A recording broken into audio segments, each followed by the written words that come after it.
Esse vídeo pertence a uma série que faz parte de um projeto da disciplina de Políticas Linguísticas ministrada pelo professor Gilvan Miller de Oliveira na Universidade Federal de Santa Catarina. Nesses vídeos serão cobertas as políticas linguísticas dos países que compõem ou que têm aproximação com os BRICS.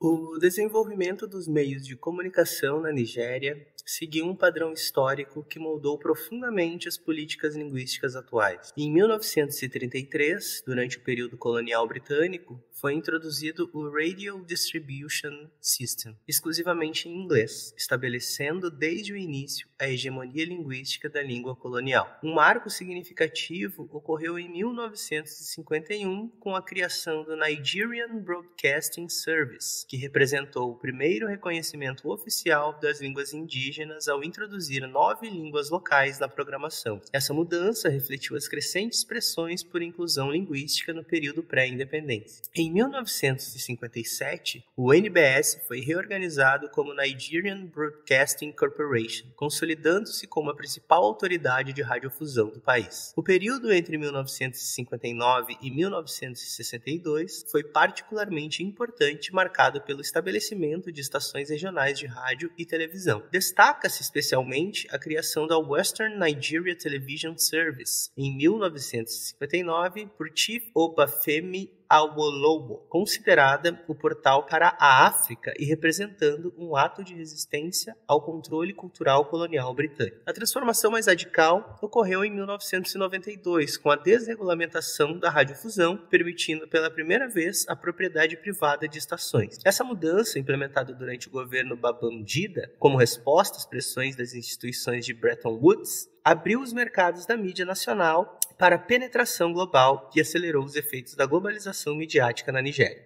O panorama atual das políticas linguísticas na mídia nigeriana é caracterizado por uma ausência notável de diretrizes explícitas e detalhadas para a radiodifusão. Essa lacuna política tem consequências profundas para a diversidade linguística do país. As decisões sobre o uso de línguas são majoritariamente deixadas às estações individuais, criando um sistema fragmentado e inconsistente. Embora o código NBC contenha algumas previsões linguísticas, estas carecem de sanções efetivas, tornando-se essencialmente diretrizes sem força vinculante. O estado atual revela 3 tendências preocupantes. Primeiro, o predomínio absoluto do inglês nas programações.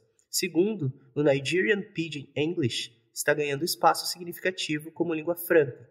E terceiro, observa-se um uso limitado e desigual das línguas indígenas. Pesquisas recentes confirmam que o inglês é nacionalmente dominante, seguido pelas 3 línguas majoritárias, Hausa, Igbo e Yorùbá, que são aplicadas regionalmente. No norte, o Hausa comanda maior tempo da transmissão. No sudeste, predomina o Igbo, e no sudoeste, o Yorùbá ocupa posição secundária apenas ao inglês. No sul, o Pidgin e algumas línguas indígenas ocupam posição secundária em relação ao inglês.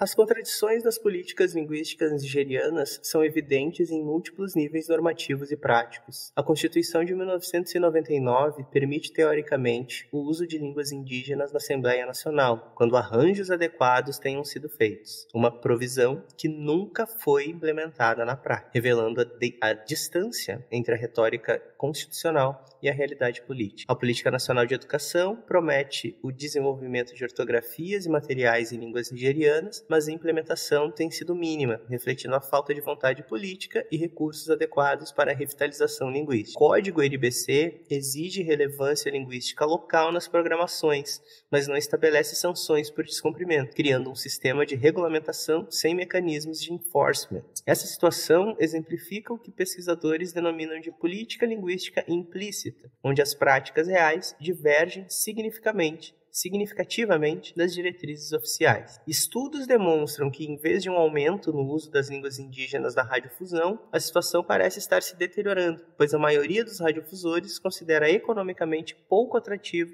e financeiramente custoso transmitir notícias e programas em línguas indígenas. Essa dinâmica revela como fatores econômicos e políticos sistematicamente subvalorizam as línguas indígenas.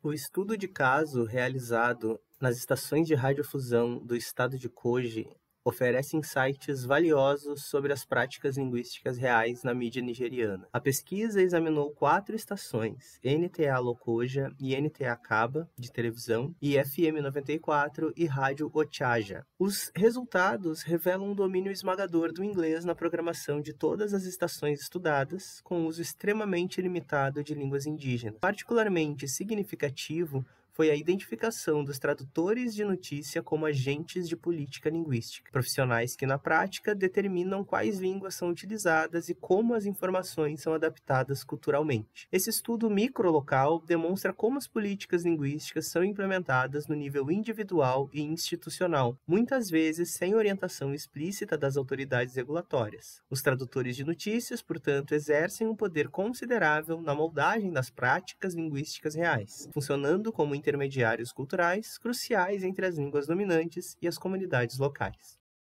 A análise das estações estudadas revelou uma hierarquia linguística claramente definida que reflete as dinâmicas de poder mais amplas da sociedade nigeriana. No topo dessa hierarquia encontra-se o inglês, mantendo sua posição hegemônica estabelecida durante o período colonial. Em segundo lugar, situam-se as 3 línguas majoritárias, Yorùbá, Igbo e Hausa, que funcionam como línguas regionais de prestígio. Essas línguas têm maior probabilidade de serem incluídas nas programações, especialmente em suas respectivas regiões de origem. O terceiro nível é ocupado por línguas regionais menores, que recebem atenção ocasional, geralmente limitada a programas específicos ou horários de menor audiência. No nível mais baixo da hierarquia encontram-se as línguas locais minoritárias, que são sistematicamente marginalizadas. Um fenômeno emergente particularmente interessante é o Nigerian Pidgin English, que está ganhando espaço como substituto para as línguas indígenas. Esse desenvolvimento sugere uma complexa dinâmica onde uma forma híbrida de inglês está preenchendo o vácuo deixado pela marginalização